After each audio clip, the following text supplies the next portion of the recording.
Pessoal, queria pedir sua ajuda. Curte esse vídeo, se inscreve no nosso canal. Vamos ajudar o conhecimento a chegar ao maior número de pessoas. E não se esquece de ativar o sininho. Bons estudos! Lembrando que nesse capítulo 9, o André Luiz está falando sobre a questão da evolução, a questão cerebral, né? Evolução e cérebro. Então agora começa aquele processo de delinear aí a casa da inteligência, né? Para a formação do cérebro para a habitação nossa, né? Então, no fator de fixação, ele fala aqui pra gente, os neurônios nascem e se renovam milhões de vezes no plano físico e no plano extrafísico.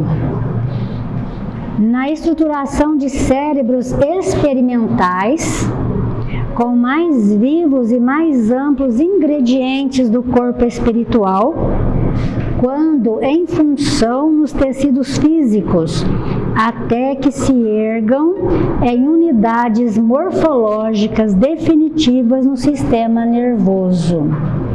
Vamos pegar esse trechinho aqui, né, para a gente ir puxando nosso entendimento. Até então, assim, muitas vezes nós ouvíamos de que os neurônios eles não se reproduzem ou não se renovam, né? Assim, não, a gente perde neurônios, na verdade não é assim. E nesse ponto aqui ainda, logicamente que o André Luiz está falando para nós no começo da formação do cérebro, no processo de evolução do cérebro. Então, aqui ele está dizendo para nós que muitas vezes o cérebro, ele foi tendo sido elaborado, né, no mundo espiritual, antes de tudo no laboratório do mundo invisível. Muitas vezes esse cérebro ele foi reorganizado, experimentado nas suas funções, tanto no mundo extrafísico quanto no mundo físico, ou seja, nas formas já, reproduzindo aquele cérebro nas formas, para que pudesse fazendo ajuste. Todo o nosso corpo foi sendo feito ajuste ao longo dos milênios. Toda a estrutura física na Terra, ela não foi se formando do nada. Na verdade, os construtores celestes, no laboratório do mundo invisível, como André Luiz e Emmanuel diz, foram estruturando esses corpos, avaliando, reparando, trazendo ao mundo físico, novamente no laboratório do mundo invisível, fazendo ajustes até chegar o momento em que esse cérebro alcança aí o ponto que nós precisávamos para poder habitar. E aí, é muito interessante, né? E quando em função nos tecidos físicos, até que se ergam em unidades morfológicas, né? Ou seja, no mundo físico, no corpo, definitivo do sistema nervoso. Imaginemos o que é isso, desenvolver um mundo cerebral e fazer essa conexão dele com o sistema nervoso, para que cada estrutura cerebral, ao manifestar-se de alguma forma, pudesse refletir no corpo físico. Nós já paramos para poder pensar nisso? Alguma vez vocês pararam para imaginar isso? Alguma vez vocês tiveram assim a curiosidade de olhar um sistema nervoso no organismo físico, no nosso corpo? Já pararam para olhar a estrutura que é aquilo? Imagine que o nosso cérebro está ligado a esse sistema nervoso e que em qualquer reflexo ele reflete no corpo físico através do sistema nervoso central. Lembra ali atrás que o André Luiz ele nos fala a respeito da começa já a formação ali do princípio embrionário da mediunidade lá na pineal. O sistema nervoso central, todo esse complexo que nós temos aqui, é justamente aonde reflete o nosso psiquismo, a nossa sensibilidade. Por que quando nós sentimos, por exemplo, a atuação, a presença de um espírito que nos toca, por exemplo, nós temos sensações no corpo físico? Por que nós temos? Nós temos porque o nosso sistema nervoso também reflete. Observamos que tudo isso está intrinsecamente ligado com todo o nosso potencial espiritual? Conseguem perceber isso? Conseguem, gente? Vocês ficam meio assim, vocês ficam assim, será que é? Será que não é, né? Será que eu respondo? Será que eu não respondo, né? Mas isso é para a gente poder meditar mesmo, para a gente olhar profundamente a beleza, a complexidade disso aqui, né? Que se chama corpo físico. E coisas que nós temos de reflexo que acontece num tempo inimaginável para nós, mas tem um tempo até eu pensar, falar com o cérebro refletir no corpo. Tudo isso tem um tempo, mas para nós é como se não fosse, porque ele é um reflexo imediato. Porém, existe um tempo para isso que ocorre. Mas olha o tempo como ele é para nós. Entre espírito que pensa, cérebro que decodifica, e vejam bem a engenhosidade disso tudo. Eu, espírito, penso. O cérebro ele decodifica o que eu penso. Ele interpreta o que eu penso. Transforma isso em reflexos audíveis que possam ser transmitidos através da corda vocal, reflete ali, reflete em movimentos, porque na hora que eu mexo a minha mão, ele está coordenado com a minha fala e com os meus movimentos, meu pensamento está coordenado. Então, olha tudo isso que é necessário, aonde chegou, para que nós pudéssemos ter essa mobilidade que nós temos, essa flexibilidade que nós temos, né? Enfim. A senhora citou a questão do toque espiritual, do espírito chegar e tocar. E toque, ele adentra o toque dele para o espírito da gente. E o sistema nervoso reflete. O cérebro faz a leitura do perispírito também. Veja um conjunto extraordinário que tudo se interliga, né? Então nós vamos dizer assim, os espíritos identificaram que nós recebemos um pensamento ou uma sensação do outro, ele reflete no nosso perispírito, mas ele é conduzido para o nosso sistema nervoso. E o nosso sistema nervoso reflete aquela sensação. Isso, por isso que nos parece que é físico, e é físico, é uma sensação física, né? Da mesma forma, quando nós vamos, por exemplo, ou uma pessoa, um desencarnado se aproxima de nós e que nos dá reflexos no ouvido, né? Ou seja, nós não estamos ouvindo propriamente com o nosso ouvido, houve um reflexo que nos transfere naquela percepção. É todo um contingente de informações que chega, que nós captamos, nosso sistema inteiro decodifica aquilo e transforma aquilo em percepção, em sensação, em sons para nós. Então, é um mecanismo muito complexo, maravilhosamente complexo. Né? Tem uma obra, eu estava tentando lembrar um tempo atrás, eu não consegui lembrar a obra da Joana de Ângeles, que ela faz um estudo sobre a nossa anatomia e sobre o nosso sistema interno, circulatório, né, respiratório. E quando eles trazem para a gente toda a beleza com que o nosso organismo funciona, a perfeição e até dentro de nós mesmos, nós vamos perceber que Deus, nesse laboratório infinito, né, na construção nossa e, na verdade, nas mãos de Jesus, coloca em nós mecanismos de defesa contra nós mesmos.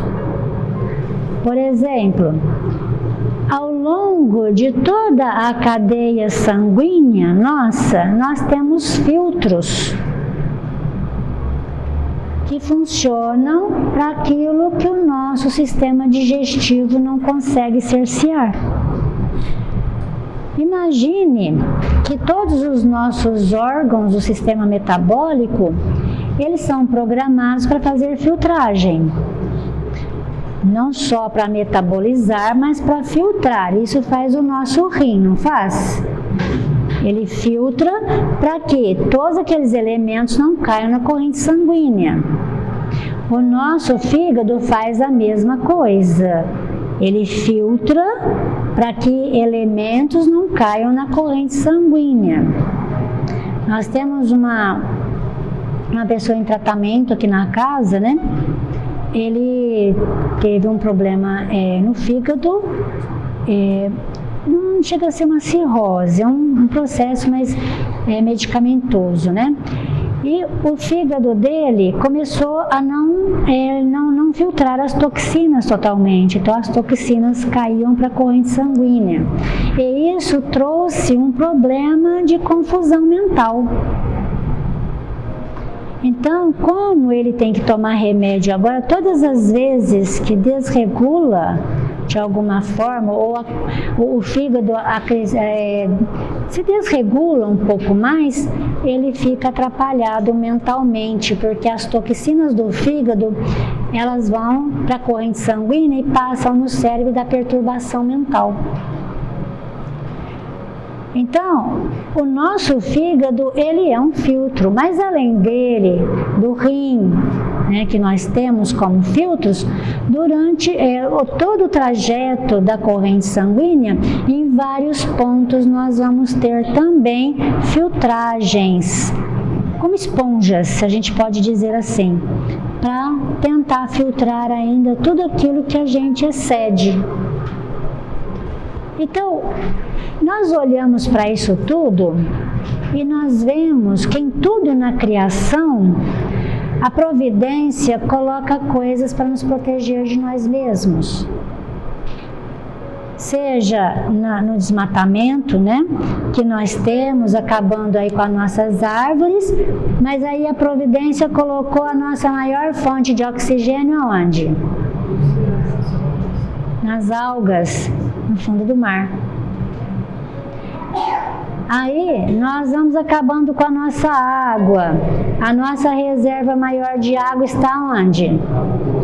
Na Lua, né? Agora, em determinado momento, vai ser como é que nós vamos fazer isso para tirar água, trazer água de lá. Então vejam que para nosso corpo também os construtores celestes resguardaram, tiveram o cuidado de resguardar, sabendo que nós ainda não temos maturidade para conduzir-nos. Até termos essa maturidade, o nosso corpo tem o processo restaurador, tem o processo preventivo, temos tudo isso. A hora que nós chegarmos lá na frente, mais maduros, o que vai acontecer com o nosso corpo? Vai estar melhorado, não precisa mais de tudo isso.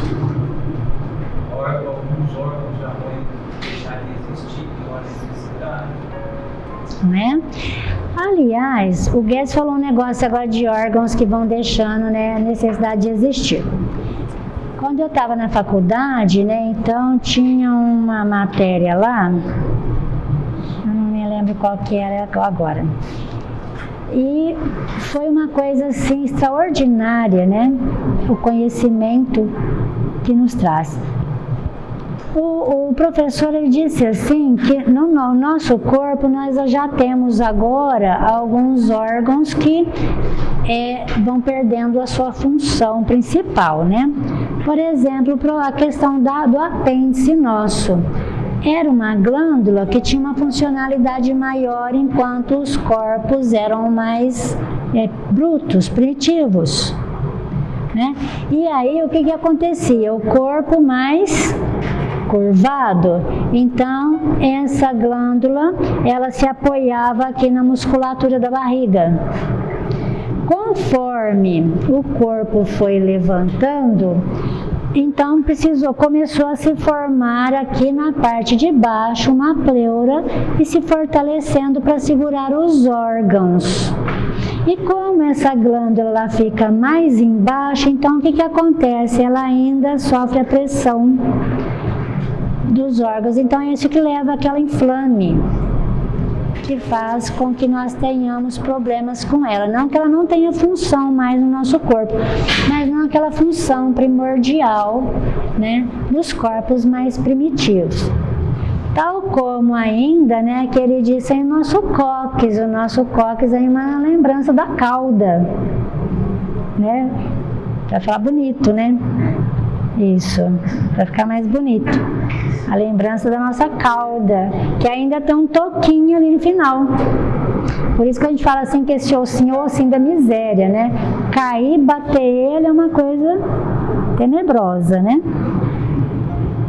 Então essa é a formação que nós vamos vendo, os resquícios ao longo aí dos milênios, né?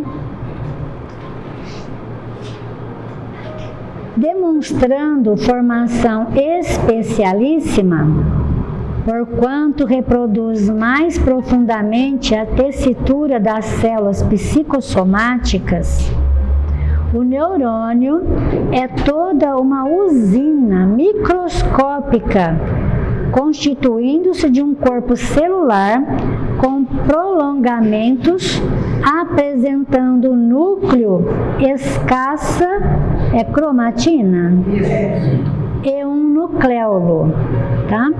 Então, vamos ver o que é cromatina. O que é psicossomático mesmo? Células psicossomáticas. Células do espírito. Muito bem, tá vendo, ó? Tá alinhado, hein? Então, o neurônio é toda uma usina microscópica constituindo-se de um corpo celular com prolongamentos apresentando o núcleo do neurônio, escassa cromatina. Então vamos ver. Cromatina, substância facilmente corável, encontrada no núcleo da célula e que é elemento principal dos cromossomos.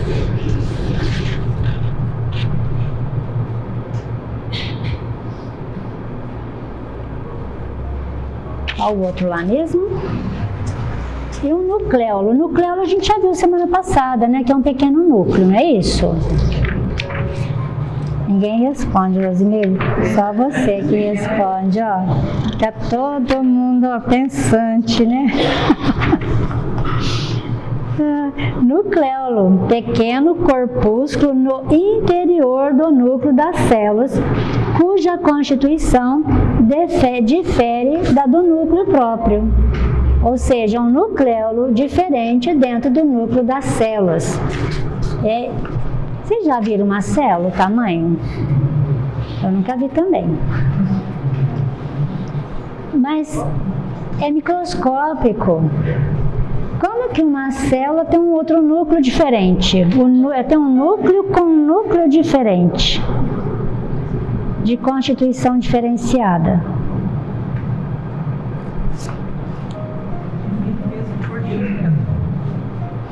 Não é divino? Gente, é muito minúsculo. Né? É muito minúsculo isso. Sabe que eu estou falando assim, nós somos uma engenhoca maravilhosa. E né?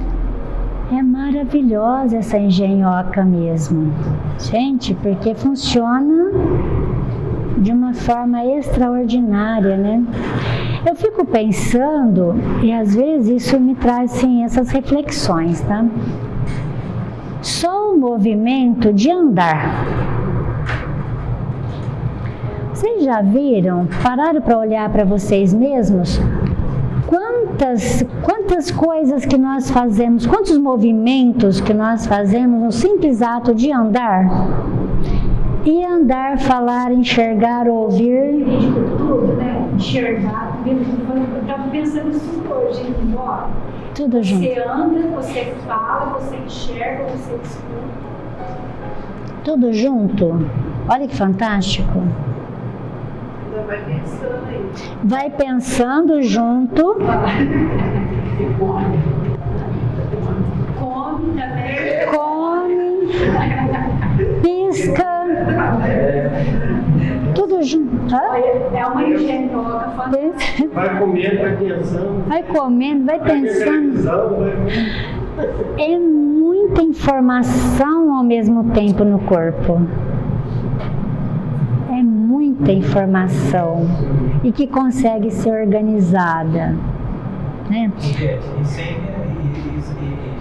E ainda sem contar ainda que você não precisa pensar em respirar, precisa pensar respirar.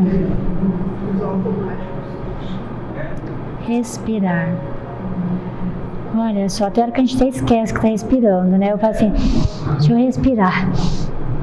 É verdade, tem hora que eu tenho feito isso.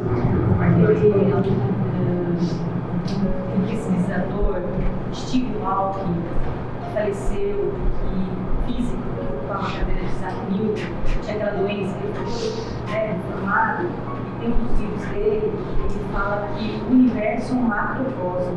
Então, se a gente entender o universo, né, a Terra, numa galáxia, imagina quantos milhões de galáxias, então existe esse macrocosmo. O nosso corpo é um microcosmo. Um microcosmo extraordinário. O interessante é a hora que a gente acha que está controlado, mas está tudo funcionando. Está tudo em movimento. O organismo da gente trabalha da mesma forma. Permanece, ele é um mundo à parte. Olha, o Rony está falando um negócio aqui, né, que é extraordinário, que a gente, o corpo dorme, né, nós dormimos, a gente diz isso, né, mas o corpo parece que para, mas não para, ele fica funcionando. E os espíritos amigos, eles falam uma coisa muito assim, que o nosso corpo é uma vida à parte, que a gente tem que reverenciar, por causa disso aqui, olha. Ele diz assim, olha, se cair aqui agora e você sair do corpo, ele ainda vai ficar funcionando por um período, porque ele tem uma vida orgânica à parte. Então ele é uma vida à parte. E que é uma vida à parte que parece que não, mas também tem a alma. Não espírito e não alma, no princípio que nós estamos analisando da alma que evolui. Mas a alma, na verdade, como existe em tudo, que funciona. Então, o nosso corpo é uma vida fora de nós. Uma vida totalmente fora de nós. Então eles dizem assim que toda essa vida, ela responde a nós espíritos e que a gente deveria olhar mais para o nosso corpo, conversar com os nossos órgãos, que eles entendem, eles ouvem, recebem os nossos reflexos, não o ouvir que nós estamos falando de ouvido, mas recebe os nossos reflexos, pensamento. E aí o corpo, ele responde a nós também na mesma proporção em que nós olhamos para ele com amor e carinho, para cuidar dele. E nós deveríamos, eles dizem, olhar para o nosso corpo com atitudes de amor e carinho e cuidar dele. Que a gente ia ter vida mais saudável, né? Olhar, e a gente não olha, nós não percebemos o nosso corpo. Ele é tão perfeito que a gente parece que não tem. Não é assim? A gente levanta, vocês pensam que tem um corpo de manhã? Ninguém pensa. Só quando doeu alguma parte. Isso. Aí lembra. Não é? Ele acusa ainda, né? As dores, o cansaço, ele está aí. Força. Ele lembra pra gente que ele existe. Eu acho que eu já comentei isso aqui com vocês. Uma vez eu ouvi um negócio, né, de um amigo espiritual e eu achei a coisa assim mais linda que a gente poderia ouvir. Ele falou assim, que a gente deveria ter esse olhar para o nosso corpo, reverenciar o nosso corpo pela perfeição que ele é, pelo que ele representa para nós, porque ele não é nossa casa de vida. E a gente vive aqui na Terra porque nós estamos nele. Então imagina que ele é uma casa que nós habitamos. Então ele fala assim que essa casa, ela desgasta. Então enquanto essa casa está jovem, com as suas células jovens, ela carrega o espírito com força. E o espírito, ele deve se fortalecer, aproveitar esse período que as células e os órgãos estão robustos, estão jovens, para se fortalecer, para amadurecer em todos os conceitos emocionais, psicológicos, né? O espírito precisa se fortalecer, precisa se formar, porque na hora em que essa casa física começa a se desgastar, que é natural, ela vai precisar da compreensão do espírito com ela, e que não é o que acontece na Terra. Então ele disse assim, ó, nos nossos anos de juventude, o espírito, o corpo nos carrega. Quando o corpo declina, nós é que teríamos que carregá-lo. Ele deu essa ideia, nós precisamos pegar o corpo no colo e carregar. Com amor. E o que a gente faz com ele? Lamenta. Que dor, estou velha, estou isso, estou aquilo, né? Não aguento isso, eu queria fazer isso, mas não aguento. Então nós não respeitamos a capacidade da casa que nos serviu durante anos e que nos carregou. Quando nós somos novos, a gente detona ele, né? Isso. Aí, naturalmente, ele vai perder a vitalidade. Então, esse momento, que é o momento de que nós devemos carregá-lo de verdade. E é uma coisa belíssima, e aí nós vamos vendo a funcionalidade na Terra da providência do alto em nosso favor. Nós temos o período de trabalhar na Terra, não temos? Corpo jovem, trabalhamos.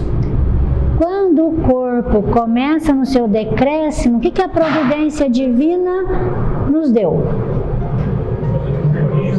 Aposentadoria. Para que vocês acham que a providência divina nos deu aposentadoria?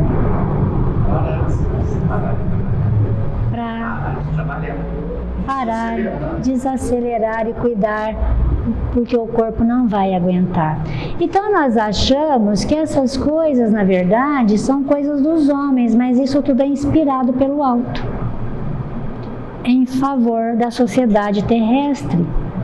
Tudo vem de benefício do alto, inspirado para a gente. Então nós observamos o que nós devemos para esse corpo, né? E geralmente as pessoas entram em depressão quando param de trabalhar. Não é isso? Se sentem inúteis, né? Se sentem inúteis. 64 anos, eu não imagino sem trabalhar. O dia que eu fico em casa, eu acho. Fica doente. Mas isso é porque o espírito, ele tem aquela vida de estar sempre ativo, E às vezes não tem essa percepção, tipo assim, às vezes não é que o corpo a gente está desenhando o corpo, mas acho que o espírito é tão ativo, tão jovem, que você acaba não conseguindo fazer algo, mas não aumentando pelo corpo do cabelo.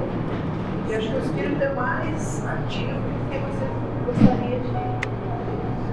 Isso sim, mas neste momento é que vai entrar a maturidade do espírito e entender que ele está ligado a uma casa física que não vai corresponder a ele terá paciência com o seu corpo, não é? Imaginem um espírito como o Chico.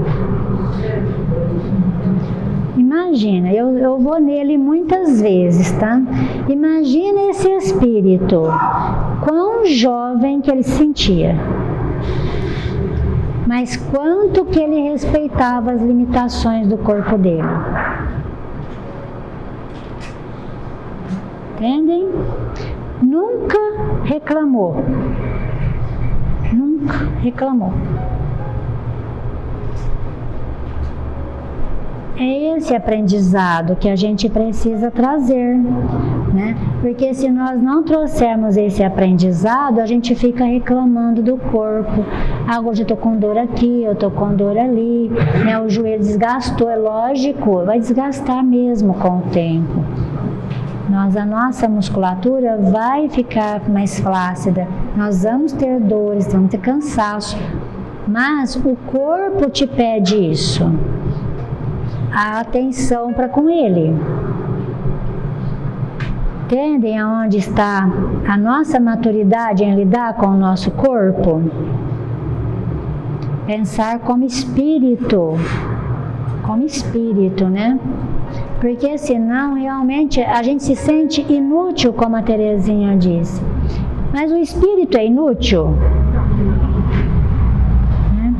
É o corpo que lhe está pedindo paciência.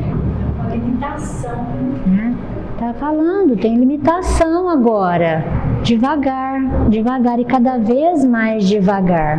Né? Aí precisa trabalhar isso com o espírito. Precisa mesmo, Terezinha. Começa a fazer isso agora. Né? Eu estou me desapegando dessas coisas aí, né? Tipo, é mesmo. Antes aquela coisa, eu ainda ando acelerada, mas eu também estou desapegando essa aceleração aí, viu? Não, essa semana não. Depois que o espírito se desprende do corpo, que desencarna, quanto tempo ainda todo esse mecanismo ainda fica funcionando? Olha, Fabrício, eu não sei precisar isso aí para você não. André, o André nos ajuda, sabe disso? Tem um tempo sim, tem. Questão de horas. Não sei se é 5 a 8 horas, que aí nesse ela fica viva e o corpo vai parando aos poucos.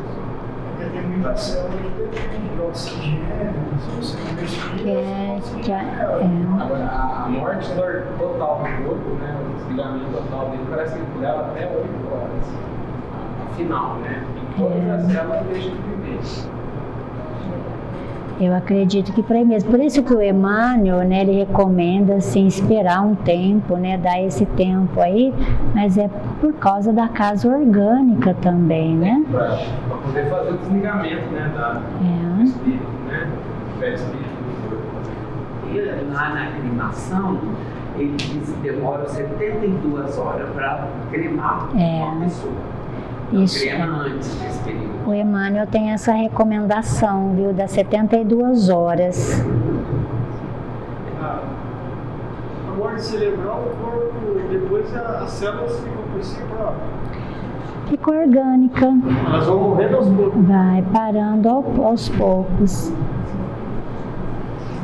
Vai parando. E lá na Gênese, né?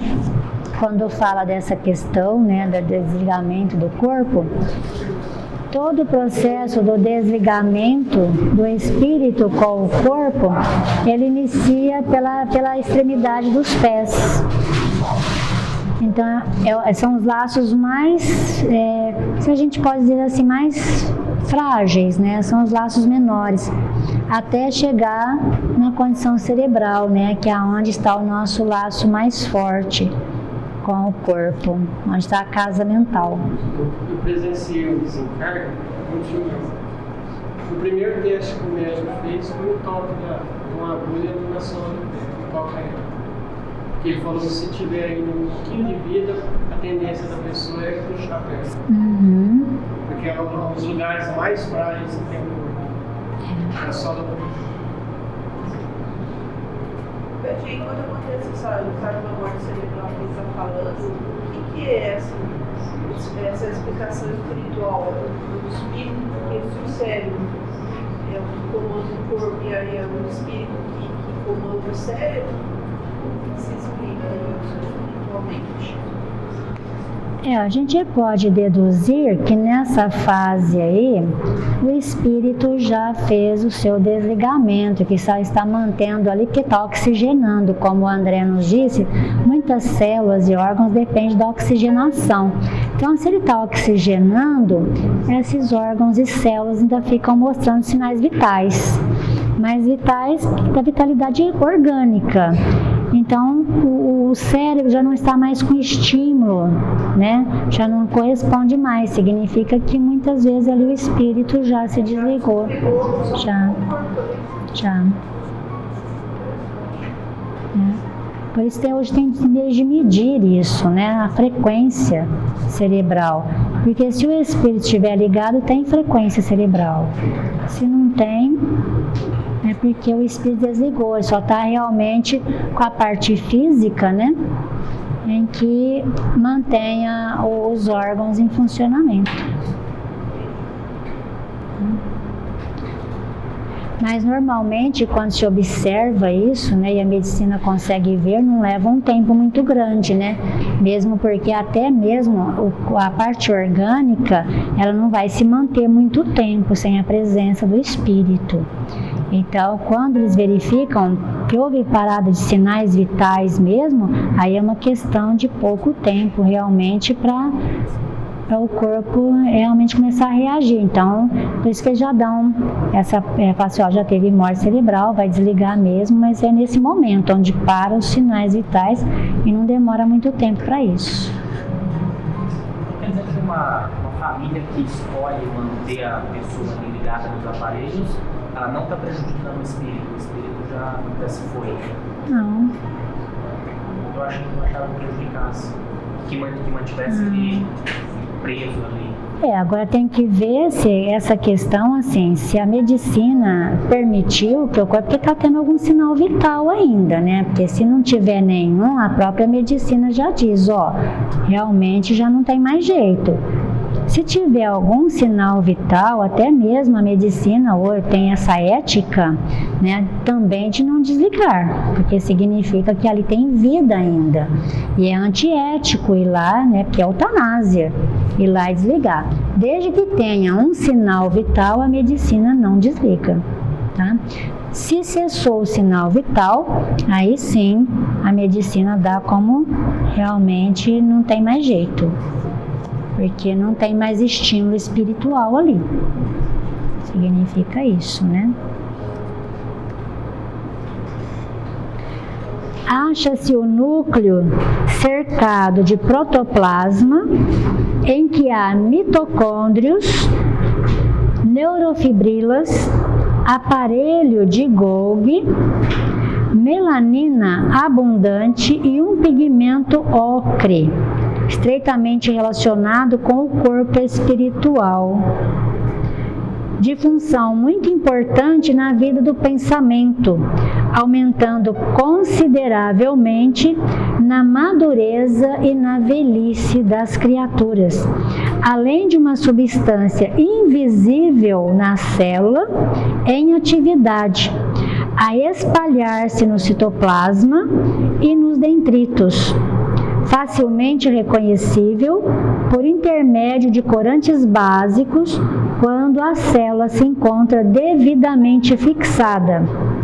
Essa substância, a expressar-se nos chamados corpúsculos de Nis, que podem sofrer a cromatólise, representa alimento psíquico aurido pelo corpo espiritual no laboratório da vida cósmica, através da respiração durante o repouso físico para a restauração das células fatigadas e insubstituíveis. Compreenderam isso aqui, esse trecho? Sobre a substância. Olha lá, ó. Acha-se o núcleo cercado de protoplasma em que há mitocôndrios. Vamos ver mitocôndrios? Então vamos ver lá. Protoplasmas primeiro, né?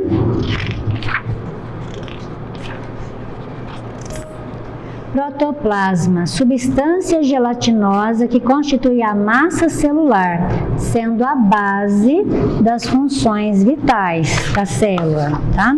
Então, acha-se o núcleo cercado de protoplasma, ou seja, de substância gelatinosa em que há mitocôndrios, tudo nesse núcleo, hein, gente? Olha que é coisa que tem, olha que é gente que mora lá.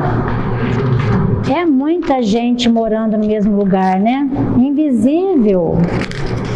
É uma coisa maravilhosa isso.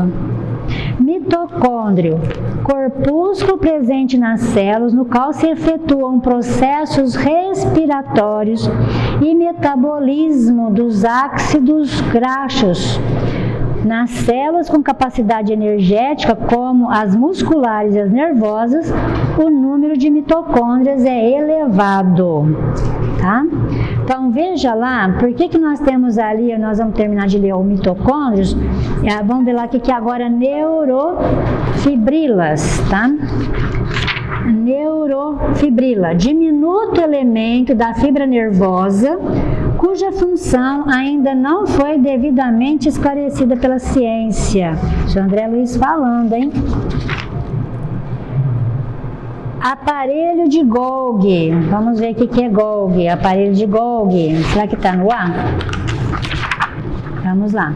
Aparelho de Golgi, uma estrutura interior da célula ou grupo de estrutura no citoplasma, do qual se diferencia por uma pigmentação especial. Tem função de secreção. Melanina, isso tudo no núcleo da célula.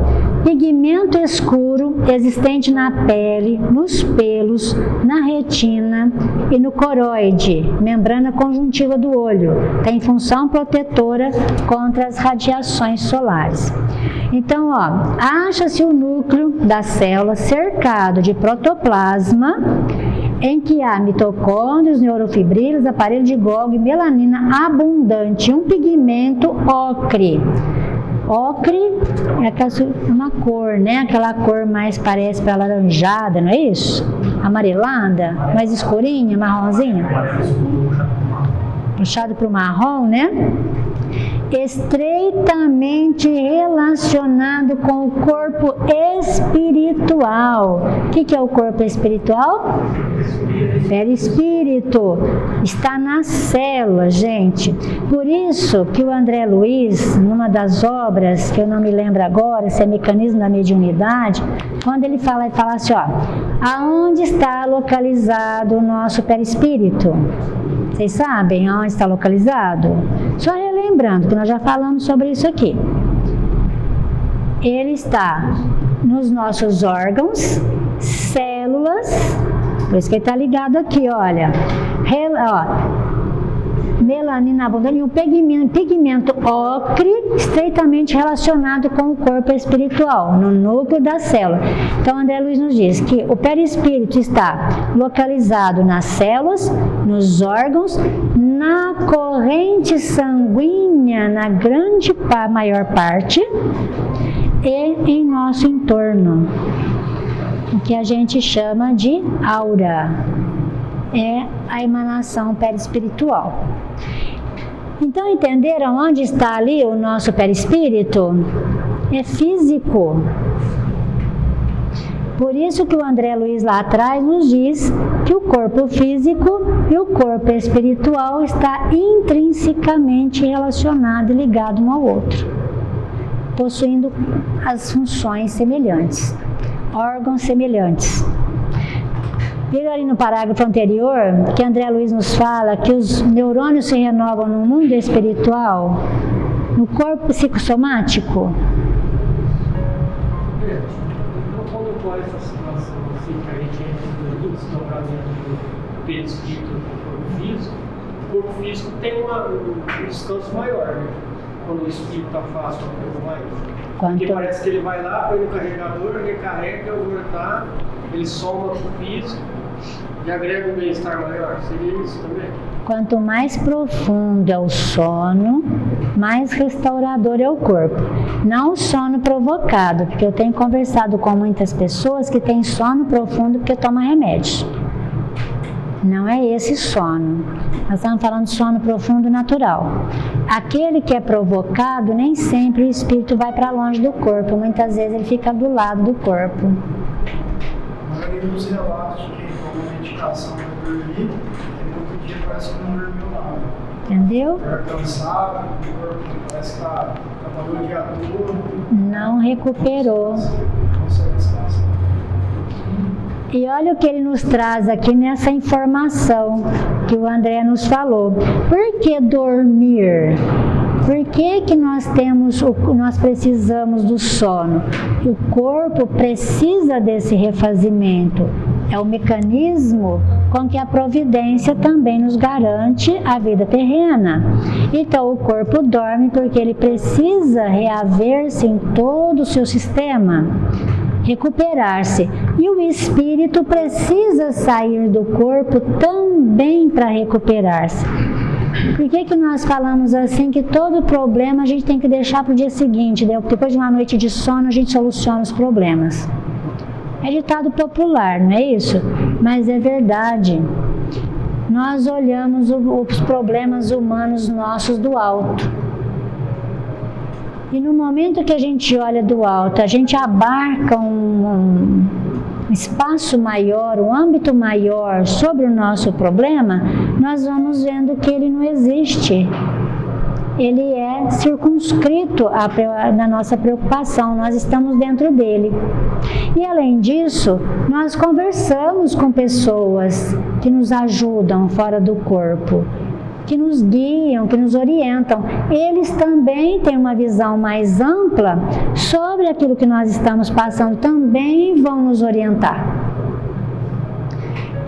Então, dormir é uma bênção. Chegou a noite, pode estar com o problema que for, põe a cabeça no travesseiro e durma, e diga amanhã eu volto a pensar. E durma mesmo. Pede ao seu guia espiritual, aos seus espíritos familiares, amigos, que lhe ajude a encontrar a solução daquele problema. Porque você vai ver numa perspectiva maior, mais ampla, do alto. Aí você vai ver que o problema é desse tamaninho. Ele não é assim, ele é assim. Então ele fica mais fácil a solução. E no outro dia, a gente chega, nossa, cheio de ideias. Ou às vezes no decorrer do dia a gente começa já a solucionar aquele problema que parece muito grande. Isso é a benesse do sono, né? E além disso, ele diz aqui para nós, né? Os corpúsculos, vamos ver aqui os corpúsculos de Nis. O que eles são, né? Corpúsculo de Nis, formações proteicas encontradas no citoplasma da célula nervosa. Então veja bem o que ele diz, olha. Vou pegar aqui onde o parágrafo começa. O pigmento ocre, estreitamente relacionado com o corpo espiritual, de função muito importante na vida do pensamento, aumentando consideravelmente na madureza e na velhice das criaturas. Além de uma substância invisível, essa aqui é dessa substância que ele está falando, viu? Que está ligada ao perispírito. além de uma substância invisível na célula em atividade, a espalhar-se no citoplasma e nos dendritos, facilmente reconhecível por intermédio de corantes básicos quando a célula se encontra devidamente fixada. Essa substância é expressar-se nos chamados corpúsculos de Nis, que podem sofrer a cromatólise. O que é cromatólise, né? Hoje está cheio de palavra difícil, né? Cromatólise, desintegração da substância cromófila, afinidade por materiais corantes de uma célula. Representa alimento psíquico, aurido pelo corpo espiritual no laboratório da vida cósmica através da respiração. Lembra lá atrás que nós falamos, que André Luiz nos fala, um dos meios de alimentação nossa é da respiração? Entenderam aqui? Onde ele vem nos situar o processo de alimentação via respiração durante o repouso físico para a restauração das células fatigadas e insubstituíveis. Então, enquanto esse corpo